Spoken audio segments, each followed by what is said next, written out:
High বন্ধুরা, আসসালামু আলাইকুম। এই সফটওয়্যারটি সবার মোবাইলে আছে। তো আপনারা অনেকেই ভিডিও করেন, ছবি তোলেন, সেগুলো ডিলিট হয়ে যায়। পুরোনো ভিডিও থাকতে পারে, আপনাদের ছবি থাকতে পারে, সেগুলো যদি ডিলিট হয়ে যায়, তাহলে সেগুলোকে আপনি কিভাবে ফ্রি নিয়ে আসবেন সেটি অবশ্যই আমি আপনাদেরকে বলবো। আগে অবশ্যই আমার চ্যানেলটি সাবস্ক্রাইব করুন, ভিডিওটি শেয়ার করুন।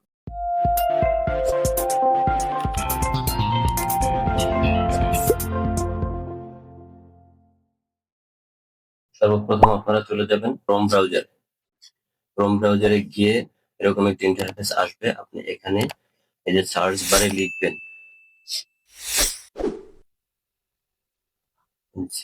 GOOGLE, Google GOS, Google photos লিখে সার্চ দিবেন। তো এখানে দেখেন লেখা আছে সাইন ইন।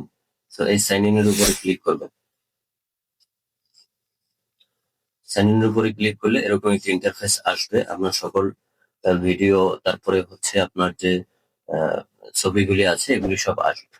আসার পরে আপনি দেখেন এখানে বাম পাশে থ্রি লাইন্স আছে, এখানে ক্লিক করবেন। ক্লিক করলে আপনি নিচে স্ক্রল করবেন। নিচে স্ক্রল করলে দেখেন এই যে সেটিংস আছে, এই সেটিংস এর উপরে ক্লিক করবেন।